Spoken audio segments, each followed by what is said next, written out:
Trump के tariff war का जवाब देते हुए भारत ने भी अमेरिका पर टैरिफ लगा दिया। भारत ने अमेरिका से आयात होने वाली दालों और फलियों पर 30% टैरिफ लगा दिया है। अब अमेरिका के सांसद कह रहे हैं कि अरे ये तो गलत है। वो ट्रंप से अपील कर रहे हैं कि भैया इसको हटवाइए। भारत ने पिछले साल 30 अक्टूबर को अमेरिका पर टैरिफ लगाया था।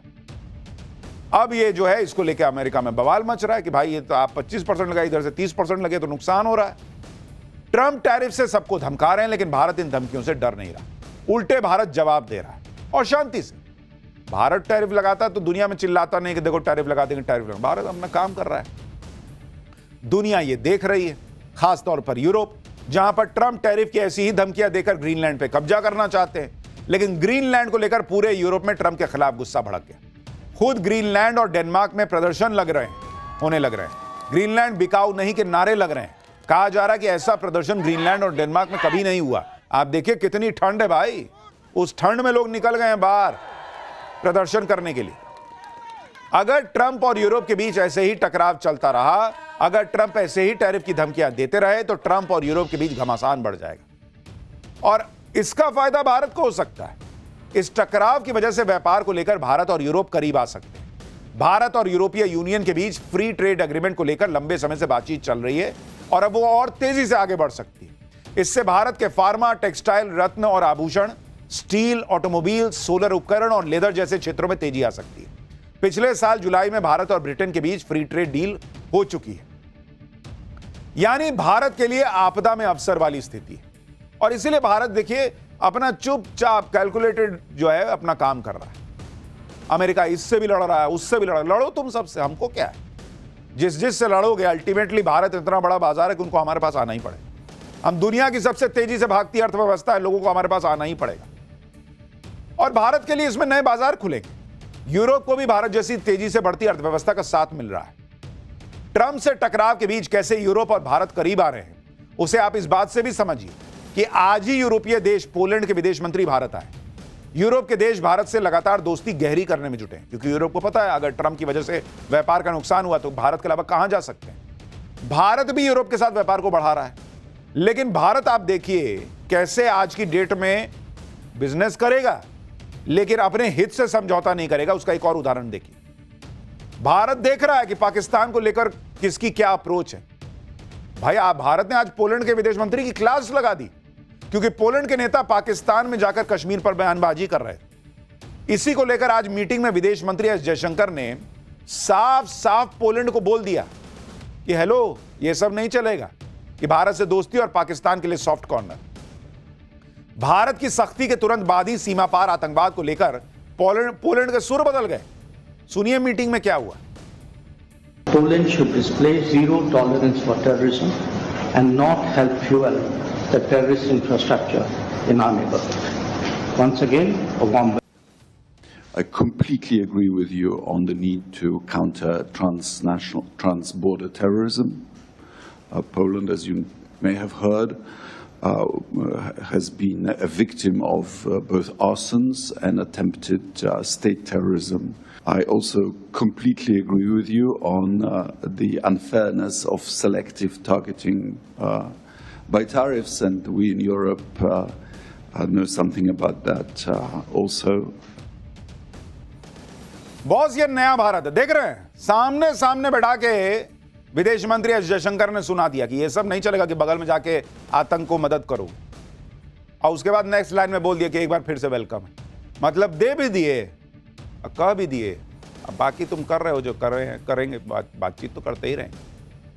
तो नरेंद्र मोदी इस वक्त दुनिया भर की चुनौतियों के बीच भारत को आगे ले जा रहे हैं, लेकिन नरेंद्र मोदी के लिए चुनौतियां सिर्फ देश के बाहर थोड़ी हैं।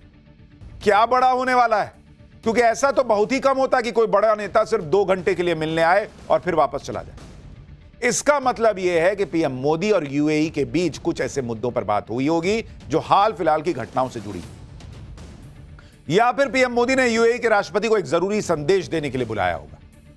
लेकिन फिर सवाल है कि ऐसा क्या संदेश जो फोन पे नहीं दिया जा सकता था? ऐसी कौन सी बात जो सामने आमने सामने बैठकर होनी जरूरी थी? क्योंकि आप इस दौरे की टाइमिंग देखिए।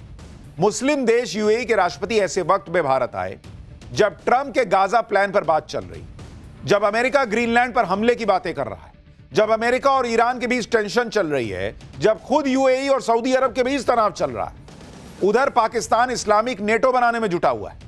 यानी दुनिया में भयंकर उथल पुथल मची हुई है और उसके बीच भारत का रोल सबसे इंपॉर्टेंट है।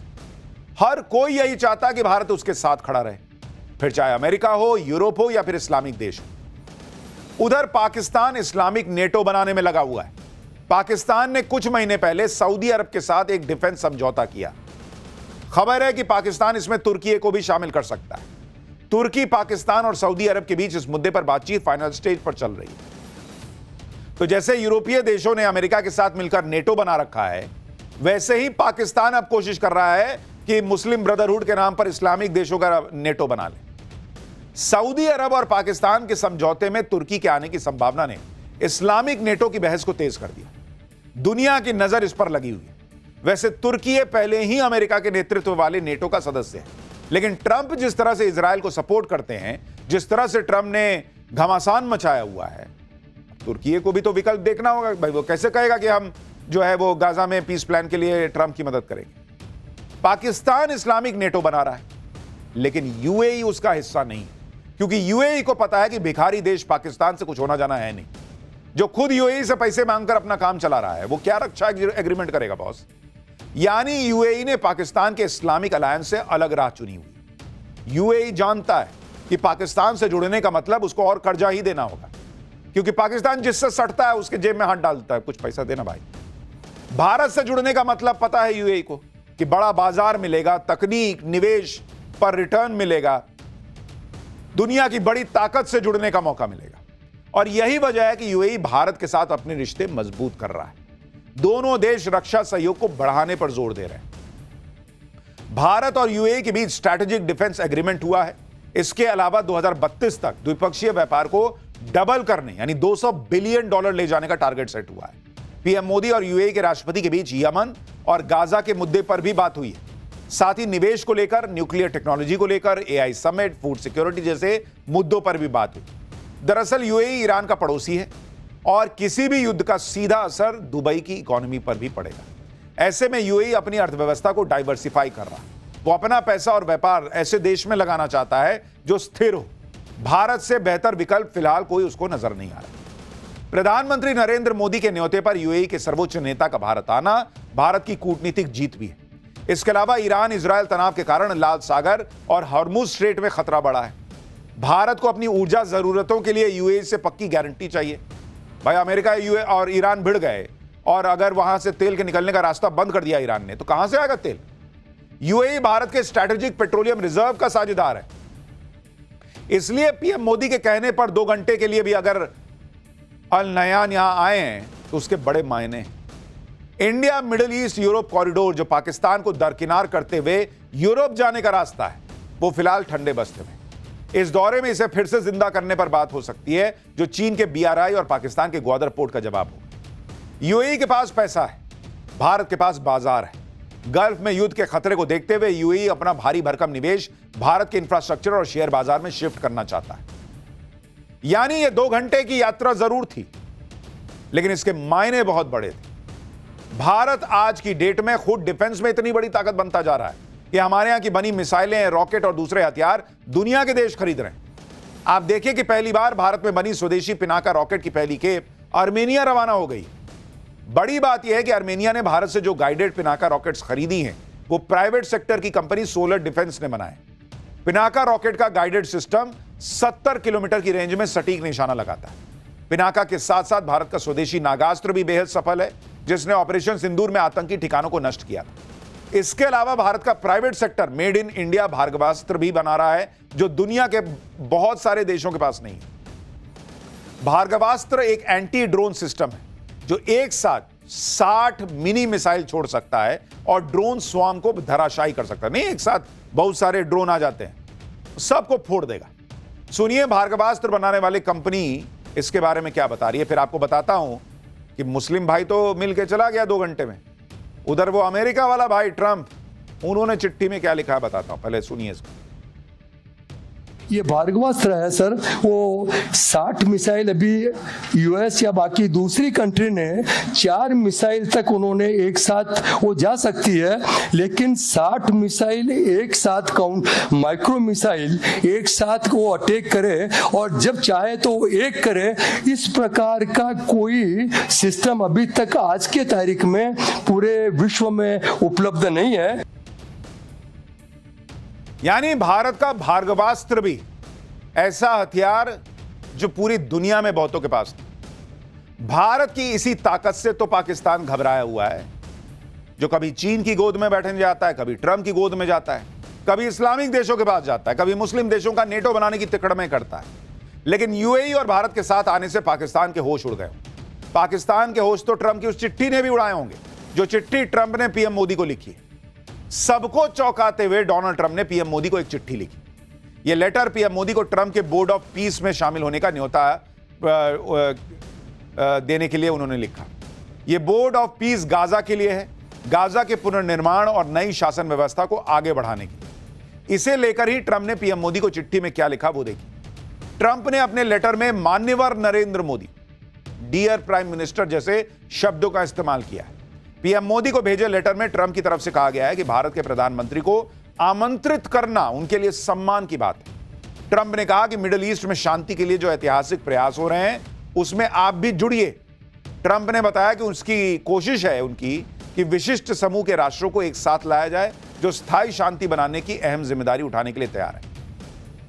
ट्रंप ने दावा किया कि ये एक तरह का सम्मान है जो केवल उन्हीं के लिए आरक्षित है जो उदाहरण पेश करके नेतृत्व करने के लिए तैयार हैं और आने वाली पीढ़ियों के लिए सुरक्षित और समृद्ध भविष्य में शानदार निवेश करने के लिए तैयार हैं। लेटर में कहा गया कि हम अपने अद्भुत और प्रतिबद्ध साझेदारों को निकट भविष्य में आमंत्रित करेंगे, जिनमें से ज्यादातर अत्यधिक सम्मानित विश्व नेता हैं। यानी ट्रंप ने ऐसा दिखाया कि उनके बोर्ड ऑफ पीस में दुनिया के बड़े बड़े नेता जुट रहे हैं, वो भारत को भी न्योता दे रहे हैं। लेकिन इस लेटर को इस बात का सबूत भी समझिए कि ट्रंप का बोर्ड ऑफ पीस अब तक अधूरा रहेगा, तब तक अधूरा रहेगा जब तक भारत जैसा बड़ा देश इसमें शामिल ना हो। इसलिए ट्रंप पीएम मोदी को लेटर लिख रहे हैं जिससे उनके बोर्ड ऑफ पीस को भारत की भी मान्यता मिल सके। लेकिन मोदी को ट्रंप के इस लेटर से मुनीर फंस गया, क्योंकि मुनीर को मौका मिले तो वो लपक कर ट्रंप के बोर्ड ऑफ पीस में चला जाएगा। मुनीर को तो ट्रंप की हर हाल में चापलूसी करनी है। लेकिन पाकिस्तान और मुनीर के साथ खेल यह हो गया कि ट्रंप के बोर्ड ऑफ पीस में आने के लिए पाकिस्तान को $1 बिलियन की एंट्री फीस देनी होगी। $1 बिलियन का मतलब पाकिस्तान के लिए है कि इतना तो आईएमएफ की लोन की एक किश्त बनती है उसकी। आईएमएफ के लोन से ही पाकिस्तान चल रहा है और पाकिस्तान कहां से $1 बिलियन लाएगा भाई ट्रंप को देने के लिए? पाकिस्तान को ट्रंप को देने के लिए $1 बिलियन चाहिए तो उसे लोन लेना होगा। पाकिस्तान ने हर जगह से तो ऑलरेडी लोन उठा रखा है। ऐसे में ट्रंप की मेंबरशिप खरीदने के लिए कोई लोन क्यों देगा भाई? कहीं ऐसा ना हो कि मुनीर ट्रंप से ही मांग ले कि सर अगर थोड़ा लोन देते तो मैं आपको आपके बोर्ड में शामिल हो जाता। पाकिस्तान के लोग खुद ही कह रहे हैं कि ट्रंप के चक्कर में पाकिस्तान ने अपनी बेइज्जती करवा ली। कहां तो पाकिस्तान के नेता ट्रंप को नोबेल के लिए नॉमिनेट कर रहे थे और कहां ट्रंप ने पाकिस्तान को उन 75 देशों की लिस्ट में डाल दिया जिनके लिए अमेरिका ने वीजा प्रोसेस रोक दिया है। यानी पाकिस्तान के पत्रकार भी एक तरीके से यही कहना चाह रहे हैं कि मुनीर ने, शहबाज शरीफ ने भाई इतनी जीभ निकाल के तलवे चाट दिए थे ट्रंप। इनका बस चलता चाट के ट्रंप का तलवा छील देता। और ट्रंप ने क्या किया भाई? उसको लिस्ट से ही निकाल के बाहर कर दिया। ट्रंप की चापलूसी के चक्कर में मुनीर पाकिस्तान की शीशा लेदर करवा रहा है, लेकिन भारत ट्रंप को तगड़ा जवाब दे रहा है। For more of such videos, do like, share and subscribe to ET Now Swadesh.